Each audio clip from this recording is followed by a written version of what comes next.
Hey, happy Friday. I just thought I would share something. I know I don't usually go live on this day, but I thought I would share my Daily Dozen Savory Breakfast because it's something that I have been doing a lot of this past month, which is following the Daily Dozen way of eating a more plant-based diet. And if you've listened to the podcast or seen my streams, then you know that I'm doing this because of perimenopause pushing my cholesterol up, which is something a lot of people don't know happens naturally because the female body uses cholesterol to make female hormones. So your body stops making the hormones, and voila, high cholesterol. And so I really want to work on my cholesterol my total cholesterol, I think it was 208 and it should be under 199. So I have committed to eating more plant-based, which I was vegetarian for 4 years a long time ago before I got pregnant. And so I just wanted to show you what a Daily Dozen savory breakfast could look like. Now, first of all, I have to say, I feel like this is a lot of food, but when you think about how much fiber is in it, it's it's I don't know, like when I look at it, I'm like, God, this is a lot of food. And yes, if it was all processed foods, that would be a lot of calories. But because there's so much fiber in it, it doesn't actually work out to a ton of calories. And so you can see I have a bed. It's actually still steaming. I don't know if you can see the steam. So I have a bed of mostly millet, which I love millet. It's a whole grain that cooks up really, really tiny. So it's closest thing to rice, if you will, but it's much smaller grain. And so this is a combination of 75% millet, 25% quinoa.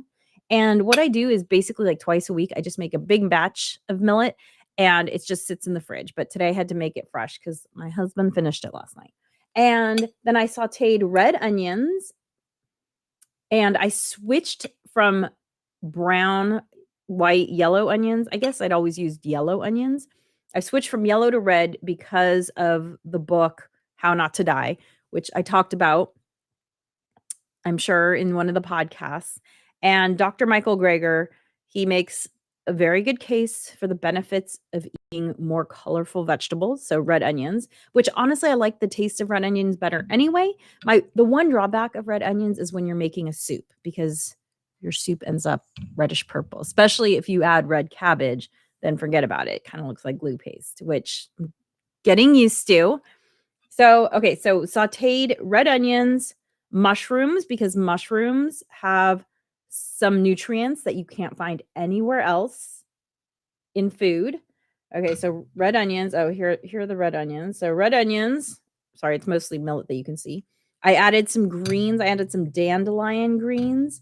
I usually add more greens than this, but dandelion is so bitter, I kind of minimized it. Then I have some cruciferous vegetables. I have some cauliflower in here. And then I added garbanzo beans for protein, but also garbanzo beans are good for lowering cholesterol. Apparently, all beans and legumes are. Okay, so this is the base.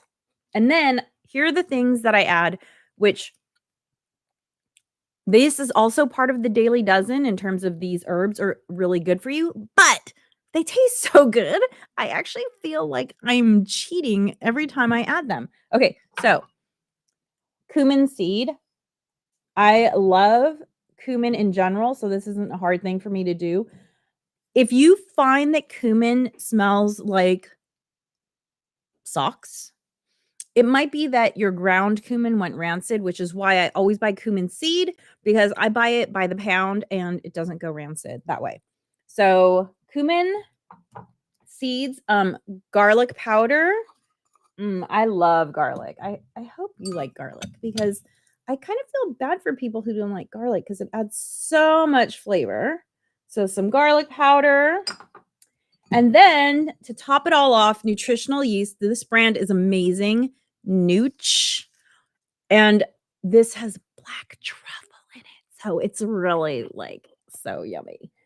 And if you've never had nutritional yeast, it's basically the cheese alternative of choice for people who are eating plant-based. It definitely has a very cheesy vibe to it. And what's this called? The desiccant fell out. And then, it has the black truffle and it has, just like cheese, it kind of has a salty flavor to it. So I just mix that up, those 3 things.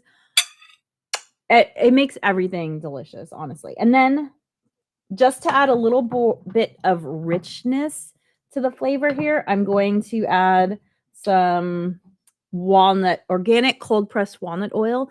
Olive oil would also be fine, but I'm trying to get more walnuts into my diet. In fact, I should sprinkle walnuts on this, but I'm not near the kitchen right now, as you can probably imagine. I had to bring all this over here to my little studio area.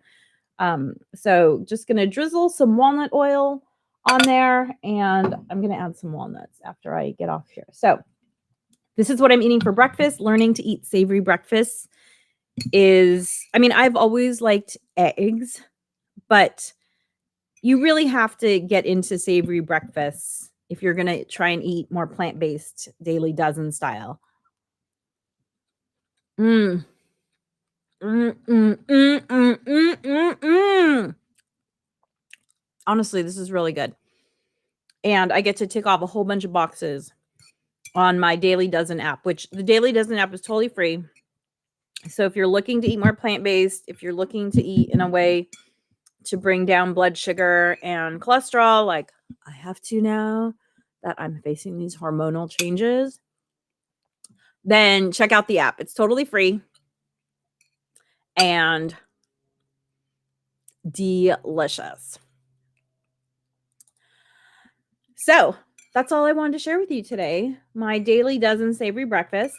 Highly recommend it. And would love to know if you're eating more plant-based. What are you eating? Are you doing savory breakfast? I've also done essentially the same blend onto oatmeal, which, it's challenging at first because we're just so used to having sweet oatmeal. But the flavors are delicious. If you just kind of think in your mind, like, I'm having an omelet, it makes it really easy to eat this way. So go forth. Hope you have a healthy day today. I just wanted to share my Daily Dozen breakfast. Dream wild, wild dreamers.